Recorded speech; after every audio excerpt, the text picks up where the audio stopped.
제41자 의원총회 모두 발언을 시작하겠습니다. 먼저 41주년 장애인의 날을 맞아 한 말씀 드리겠습니다. 오늘은 41주년 장애인의 날입니다. 세계적으로 모범이라는 K방역에서도 장애인에 대한 차별은 여전했습니다. 일반 방역과 달리 집단 거주시설 내 코호트 격리를 당했고 집단 감염의 위험에도 노출되었습니다. 발달장애 아동에 대한 돌봄 공백 역시도 여전했습니다.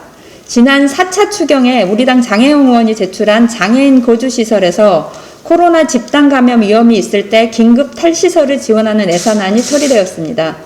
이 예산안을 마중물로 장애인에 대한 적극적 방역을 위한 탈시설 정책이 자리 잡기를 바랍니다.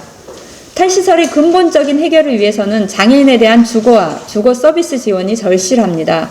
이를 위해 우리 당 심상정 의원과 장혜영 의원이 각각 주거약자법 개정안과 주거유지 서비스법 개정안을 발의했습니다. 장애인의 날이 있는 4월 국회에서 해당 법안들이 공론화되고 논의되길 바랍니다. 장애인 빈곤의 원인이 되고 있는 부양의무제 폐지, 등급에서 점수로 이름만 바뀌어 존재하는 장애 등급제의 완전한 폐지도 21대 국회가 반드시 이루어야 할 과제입니다. 이 과제를 해결하기 위해 정의당이 앞장서겠다는 약속을 드립니다. 정의당은 장애인의 날을 맞아 대한민국이 장애인에 대한 차별, 분리, 배제, 거부의 비장애 중심주의 사회를 벗어나 장애라는 차이가 차별이 되지 않는 사회를 만들기 위해 더욱 노력하겠습니다. 다음 일본의 후쿠시마 오염수 방류 관련해서 한 말씀 드리겠습니다. 일본의 후안무치 형태가 날이 갈수록 더해지고 있습니다. 아소다로 일본 부총리는 오염수를 마셔도 별 문제 없다는 문제적 발언까지 일삼고 있습니다. 수많은 전문가들이 인체에 유해한 방사성 물질이 다량 배출될 것이라 경고하고 있는 상황에서 팩트 체크조차 제대로 하지 않는 발언을 남발하는 모습은 실로 어처구니가 없습니다. 오염수의 유해 물질은 삼중수소만 있는 것도 아닙니다. 후쿠시마 원전에서 검출된 세슘, 아이오딘, 스트론튬 같은 물질들은 삼중수소보다도 최대 수천 배의 방사성을 내뿜는 위험물질입니다. 심지어 한 차례 정화를 해도 후쿠시마 오염수 70% 이상에서 방사능 농도가 기준치를 넘어선 것으로 나옵니다. 오염수의 방사성 물질을 제거하기 위한 다액종 제거 설비 3기 중 2기가 일본 정부의 최종 허가를 받지 않았을 뿐더러 성능에 결함이 있다는 사실이 2018년 도쿄 전략 보고서에 나와 있다는 보도까지 있습니다. 30년에 걸쳐 내보내게 될 오염수가 안전 기준을 만족하는지 제대로 검증조차 되지 않았습니다. 내부 피폭을 일으킬 독극물을 바다에 버리는 행태를 국제사회가 절대 자시해서는 안 됩니다. 그런 점에서 미국은 개입하지 않을 것이라는 존 케리 미국 대통령 기후특사의 발언 역시 유감입니다. 국제사회 한 일원으로서 책임의식을 갖길 당부드립니다.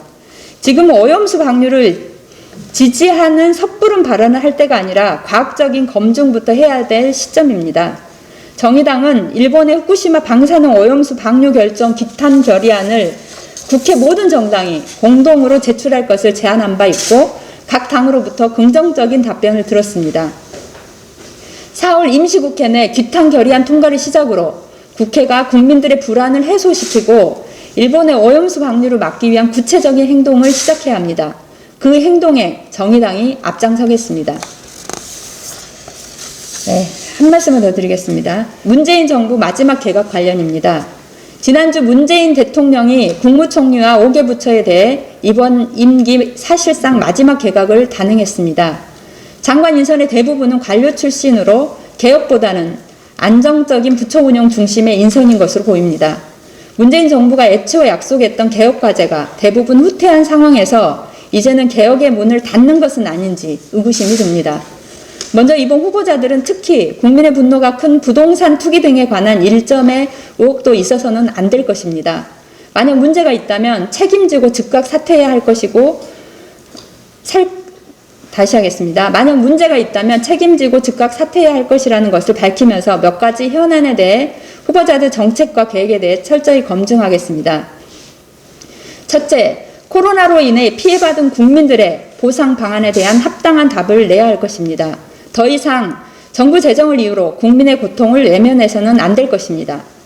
둘째, 4.7 재보궐선거 이후 정부와 여당 일부에서 부동산 정책에 대한 공시지가 동결, 종합부동산세 완화 등 정책 후퇴 조짐이 나타나고 있습니다. 이에 대해 철저히 검증하고 후퇴하지 않도록 하겠습니다.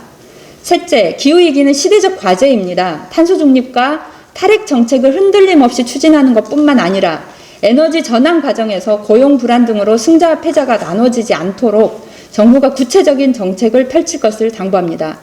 넷째, 중대재해처벌법은 후퇴되어 제정됐지만 정부의 산재 사망 감축 목표는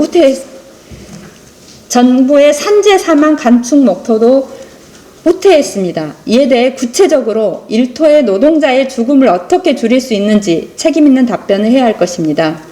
정의당은 이번 청문회가 개혁 멈춤, 정권 안정 개각에 그치지 않고 노동과 민생, 기후위기 극복을 위한 청문회가 될 수 있도록 철저히 검증하겠습니다.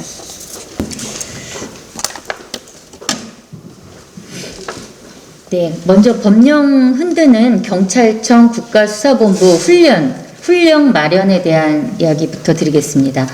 지난 1월 1일부터 국가경찰과 자치경찰의 조직 및 운영에 관한 법률이 시행되고 있습니다. 하지만 법을 엄격하게 지켜야 할 정부 부처가 되레 법을 무시하는 행태를 보이고 있어 매우 우려스럽습니다. 어제 경찰청 국가수사본부가 주요 사건 수사를 개시, 종결하거나 수사가 진행 중일 때 수사 내용을 경찰청장에게 보고하도록 훈령을 마련하겠다는 언론 보도가 있었습니다. 마련하고 있다는 언론 보도가 있었습니다. 보도에 따르면 국민의 생명, 신체, 재산, 공공안전에 중대한 위험을 초래하는 긴급하거나 중요한 사건, 언론 보도 등으로 국민적 의혹이 제기되거나 사회적 관심이 집중되는 사건, 사회적 반향이 크거나 중대한 사건으로서 국수본부장이 지정한 사건을 내사 또는 수사하게 되거나 수사를 끝냈을 때 관련 내용을 경찰청장에게 보고할 수 있습니다. 또 필요한 경우 중간 수사 진행 상황도 수시로 보고할 수 있고 그 방법 또한 유무선으로 할 수 있도록 하는 내용도 포함됐다고 합니다. 이는 국수본의 존재 이유를 흔드는 내용이 아닐 수 없습니다. 국수본이 출범하면서 경찰청이 강조하고 또 강조했던 게 무엇이었습니까? 수사의 독립성과 중립성입니다. 경찰청장은 긴급하고 중요한 사건을 제외하고는 원칙적으로 개별 수사 사건 지휘를 할 수 없도록 법으로 규정해 놓기까지 했습니다. 긴급하고 중요한 사건의 범위 또한 하위 법령에 명시해 놨습니다. 경찰청장이 자의적으로 법령을 해석해 국수본의 수사에 영향을 미치지 못하도록 한 것입니다. 헌데 국수본 안대로라면 경찰청장은 사실상 모든 주요 사건의 내사 착수 시점부터 관련 내용을 보고받고 수사 지휘를 할 수 있게 됩니다. 이래놓고 경찰청장과 국수본은 국민 앞에 수사의 독립성, 중립성을 과연 운운할 수 있겠습니까? 이러려면 처음부터 경찰청장이 수사 지휘를 하면 되지 무엇하러 복잡하고 번거롭게 국수본을 만들었습니까? 앞에서는 수사 독립성을 외치고 뒤에서는 과거와 똑같은 길을 밟아가려는 게 경찰청과 국수본의 본심이 아니라면 당장 훈련 재정 추진을 멈추고 법대로 해야 할 것입니다. 법관 지원자의 정당 가입 사실 없음, 서약서 요구 관련해서 한 말씀 드리겠습니다. 대법원이 법관 지원자에게 정당 가입 사실 없음 서약서를 요구한 사실이 드러나 논란이 되고 있습니다. 이는 헌법에서 보장하고 있는 정당 가입의 자유와 공무 단임권을 침해하는 것으로 기본권에 대한 과도한 제약입니다. 지난 20대 국회에서 통과된 법원 조직법 때문입니다.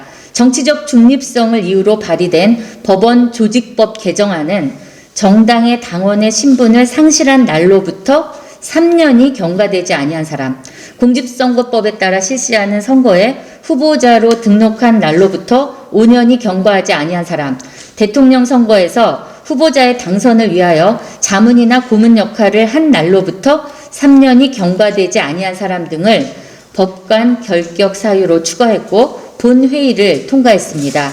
우리는 이 개정안에 질문을 던지지 않을 수 없습니다. 정치적 중립성이란 무엇입니까? 정당에 가입하지 않고 여러 현안에 침묵하는 것이 과연 정치적 중립성입니까? 난 정치에 관심 없고 어떤 정당도 지지하지 않아 라고 말하는 것이 정치적 중립성입니까? 헌법 제7조 제2항에서 공무원의 정치적 중립성을 보장한 이유는 과연 무엇일까요? 이는 권위주의 정권에 의해 동원되던 공무원의 독립성을 보장하기 위한 장치이지 민주공화국의 국민으로서 갖는 기본권 자체를 제한하는 조항이 아님을 다들 잘 알고 있을 겁니다. 법관이 고도의 정치적 중립성을 보장받아야 하는 자리라 하더라도 단지 정당의 당원이었거나 대선 후보의 자문이나 고문 역할을 했다는 불분명하고 광범위한 과거의 사실이 기본권을 제한하는 근거가 되어서는 안 됩니다. 법관뿐만이 아닙니다. 정부 산하 각종 위원회, 공공기관 등에서는 정당의 당원일 경우 위원회 자격을 가질 수 없도록 개별법에서 제한하고 있습니다. 직무에 영향을 주지 않는 이상 정당의 당원이라는 사실이 그 자격의 결격 사유가 되어서는 안 됩니다.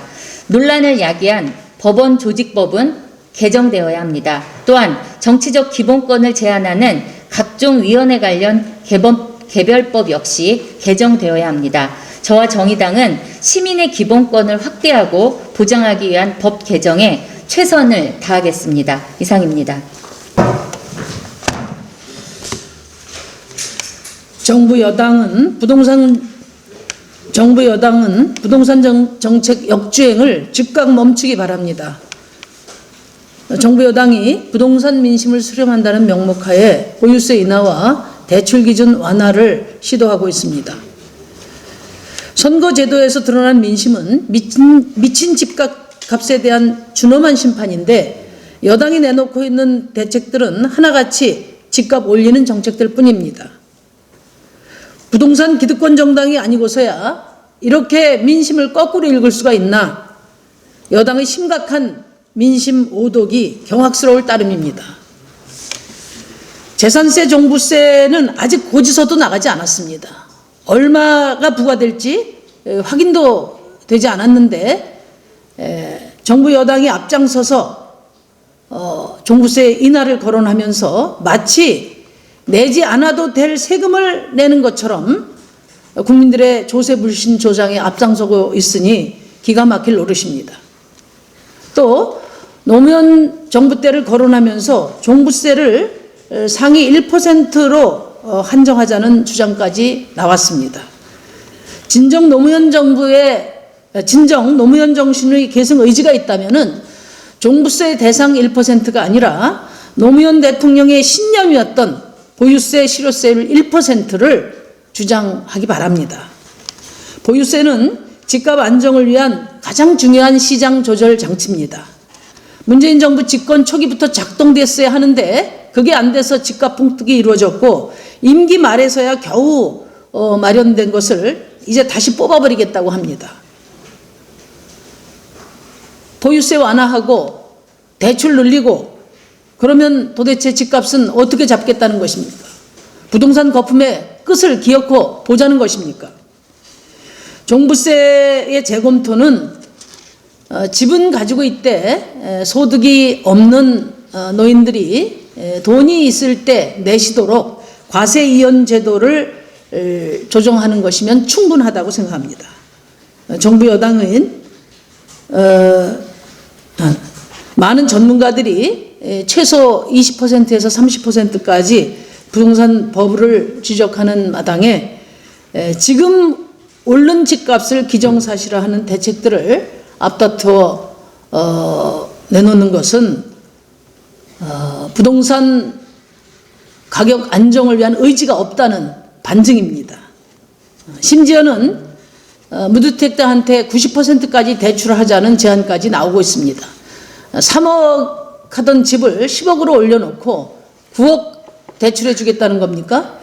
그런 약탈적 대출을 풀어놓고 집값이 조금 내리면 그게 바로 서브프라임 모기지 사태 아닙니까? 제발 집권 여당은 긴 안목을 가지고 중심을 잡아주기 바랍니다. 정의당은 보유세 인하, 대출 규제 인하와 같은 미친 집값을 더 부추기는 정책을 결코 용납하지 않을 것입니다. 네, 정의당 장혜영입니다. 오늘 장애인 차별철폐의 날을 맞아서 제 얘기를 조금 들려드리고자 합니다. 저는 탈시설 장애 당사자의 언니입니다. 저보다 1살 어린 동생은 발달장애가 있다는 이유로 13살 무렵 가족들의 결정으로 시설로 보내졌습니다. 그렇게 동생은 무려 18년이나 되는 시간을 시설에서 살았습니다.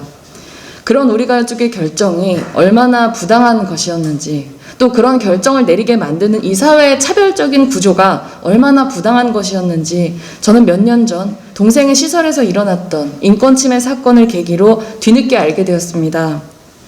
장애가 없는 나의 삶에서 부당하다고 여겨지는 것이 장애가 있는 누군가의 삶에도 부당한 것이라는 이 단순한 사실을 깨닫기까지 참 많은 시간이 걸렸습니다. 우리는 학교에서 모든 사람들은 평등하고 또 존엄하다고 배웁니다. 저도 그렇게 배우면서 자랐습니다. 그런데 그 배움은 눈앞의 차별을 좀처럼 알아보지 못합니다. 13살 어린이였던 동생의 삶에 단지 그가 장애인이라는 이유로 일어났었던 그 모든 부당한 격리가 장애인이니까 가슴 아파도 어쩔 수 없는 일이 아니라 그 누구의 삶에서도 일어나서는 안 되는 일이었음을 깨닫기까지 우리 사회는 너무 오랜 시간이 걸렸습니다. 나는 집에서 사는 게 당연하지만 너는 시설에서, 병원에서 살아도 어쩔 수 없다. 나는 동네에서 학교를 다니는 게 당연하지만 너는 학교를 못 가도 어쩔 수 없다. 나는 버스도 택시도 기차도 비행기도 다 마음대로 탈 수 있는 게 당연하지만 너는 버스도 택시도 기차도 비행기도 다 탈 수 없어도 어쩔 수 없다. 나는 비장애인이고 너는 장애인이니까 그렇다. 이것이 바로 오늘날까지도 만연한 장애인에 대한 차별입니다. 장애인이든 아니든 사람은 누구나 집에 살고 싶습니다. 동네에 있는 학교에 가고 가게에 가고 공원에 가고 싶습니다. 버스도 택시도 다 마음대로 타고 싶습니다. 장애인이든 아니든 누구나 자기 삶의 주인이 되고 싶습니다. 이 모든 것이 말하는 것은 바로 인간다운 삶입니다. 장애인을 사랑하자고 말하면서 장애인에 대한 차별을 방치하는 기만적인 장애인의 날이 아니라 사랑하지 않아도 좋으니까 장애인에 대한 차별에 단호히 맞서 싸우는 장애인 차별 철폐의 날이 되기를 바라며 21대 국회 동료 의원님들께 다시 한번 말씀드립니다. 지금 이 차별의 역사를 끝내고 장애인들의 인간다운 삶을 보장하기 위해 많은 법안들이 국회에 발의되어 있습니다. 작년에 발의된 탈시설 지원법, 또 이번에 코로나19 시기 장애인 거주시설 집단 감염에 대응하기 위한 코로나 긴급 탈시설법, 그리고 오늘 저와 심상정 의원님이 각각 대표 발의하는 주거약자법과 주거유지서비스법이 그 대표적인 법안들입니다. 이 모든 법안들이 21대 국회에서 제대로 만들어져서 장애라는 것이 인간이 가진 하나의 가능성일 뿐 인간다운 삶을 가로막는 그 어떤 문제도 아니라는 것을, 진짜 문제는 장애가 아니라 장애를 차별하는 이 사회라는 것을 모든 시민들이 느낄 수 있도록 이번 4월 국회에서부터 함께 힘써 주실 것을 당부드립니다. 이상입니다.